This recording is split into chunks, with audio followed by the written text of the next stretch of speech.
I just got back from a long hike and I figured now's a good time to show you guys the camper. So there it is. We'll do a quick walk around. 2 milk crates up front, one standard size, one oversized. Standard size milk crates will fit one of these jugs of water perfectly, or a standard 20-pound propane tank perfectly.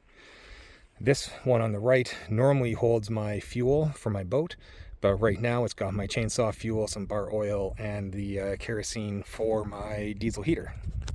Got a 4-foot wide table from Costco, and I welded on 2 S hooks, one to each side, to help attach this guy down. And that's one of the best things I've ever done, was welding those on there. It's just like game changing when it comes to attaching the table. I mean, it's so much easier. The stabilizer jack here, I cut off the handle, put on a nut so I can use that with the drill. Inside this crate is the handle I cut off with a socket attached to it that fits that nut, just in case the battery dies or I forget the drill. The small window on the side there, that is like a $5 window that I found from someplace that sells used housing goods. So it's just a standard household double pane window. Some rain gutter up on top that we got from an RV store. Hinges are from Home Depot. They're just pretty robust. The window is from a salvaged RV. I think I paid $20 for the 2 of them. Screen door handle. Tires are the same size as the Jeep, so they're actually the old Jeep wheels. So one spare fits both the trailer and the Jeep. DIY awning up on top. I have a video of what that looks like when it's extended. I'll put a link if you want to see it. Another milk crate on the side. This one currently has a fire extinguisher and our propane in it, as well as some garbage. That garbage in the Ziploc will end up going into the trailer when I take off. 2 stabilizer jacks on the rear, 1, 2. These guys are also game changing. I would highly recommend putting them on. They rotate 360 degrees. You just have to pull out that pin. But yeah, they're very nice to have on there. In the back, we've got that shelf. The very top shelf right here. This one's removable, so it slides out if I need to have more room in height. Below that, 2 bins. Left bin is cutlery, right bin is tarps. Those tarps go around the awning, as well as a screen that's in there that goes around the awning. Depending on the time of year, we'll use that a lot. Dual lights up top. 1, 2.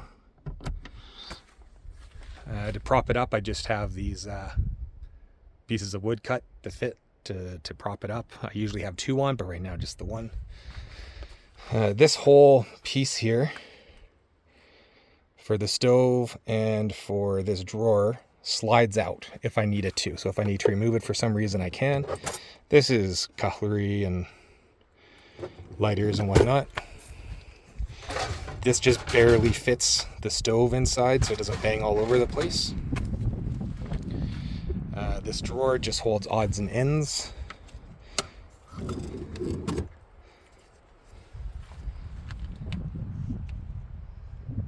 Yeah. There's the latching mechanism that I made for it right there. And that just clips onto a screw that's in there.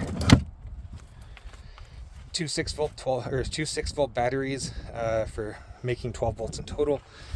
Main power switch right there. There are fuses in behind the drawer.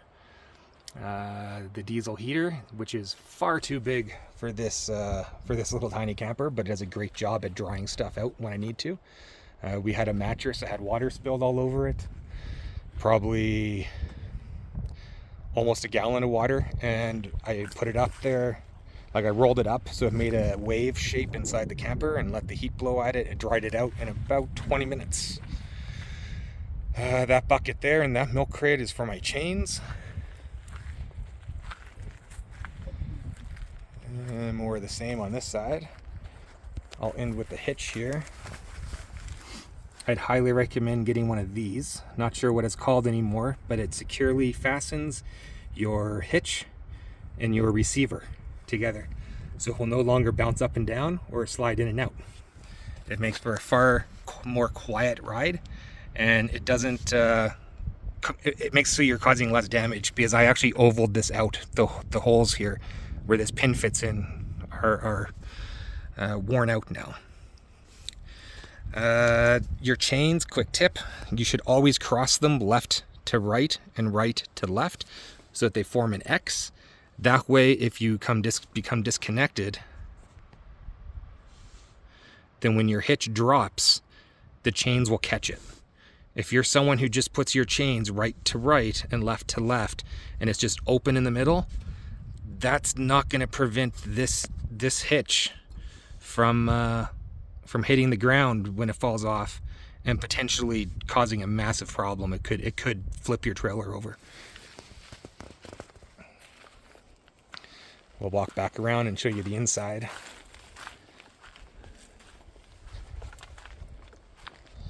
As you can see, it gets filthy.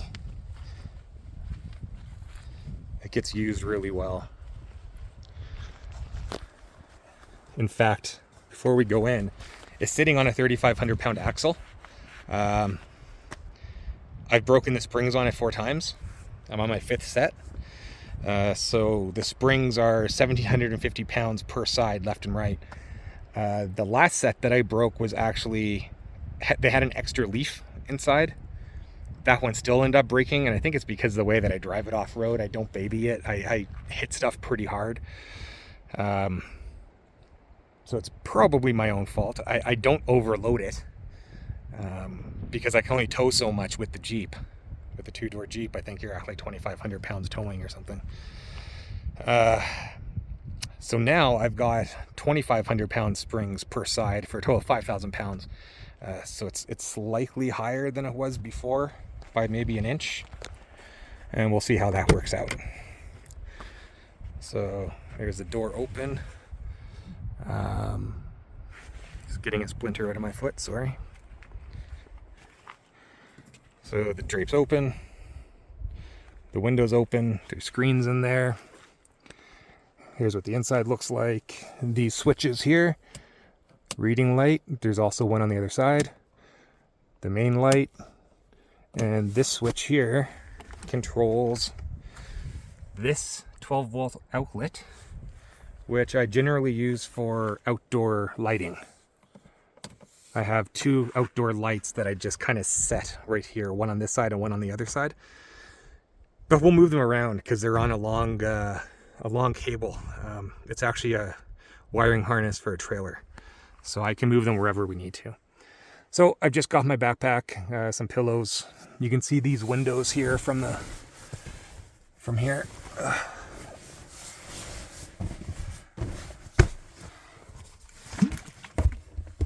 What I have is a piece of wood that comes up and sits on there and makes a table. So if I'm stuck in here in the rain or something, or if I want to eat, that's my table.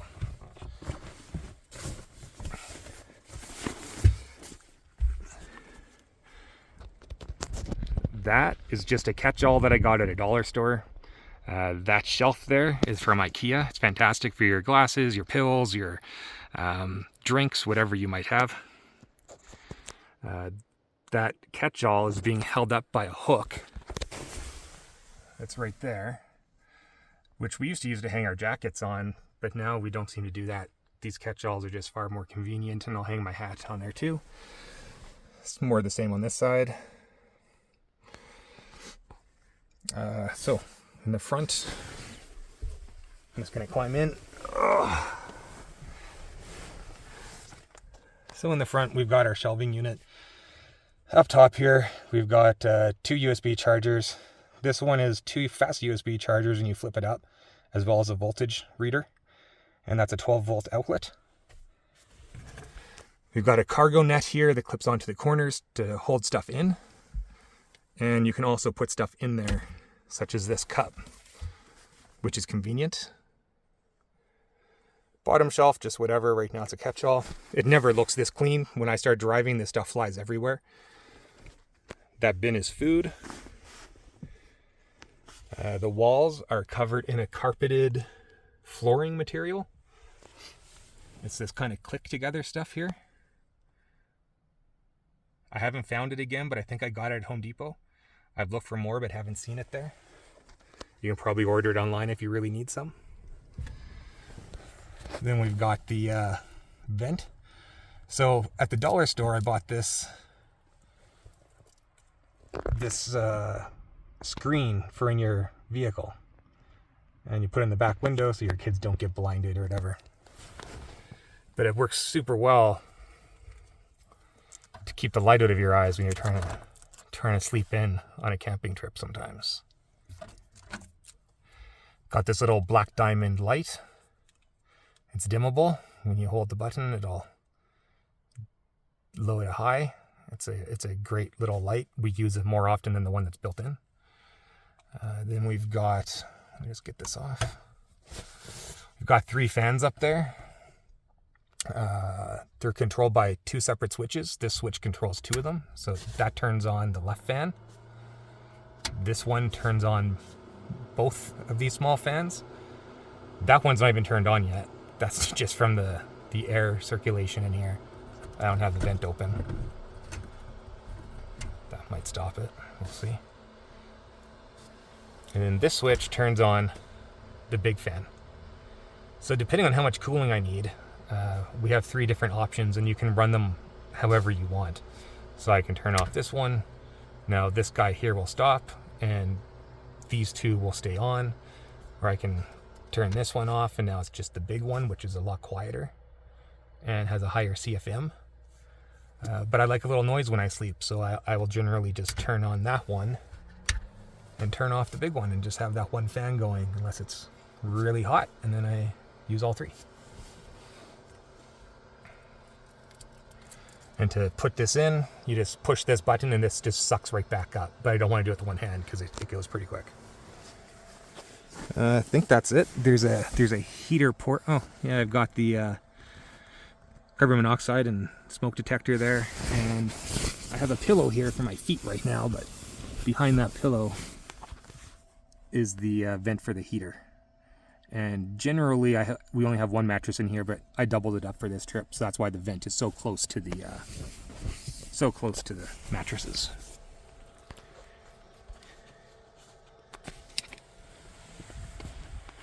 I think that's everything. Unless I didn't show you the roof rack, in which case it's made out of super strut, and it works great.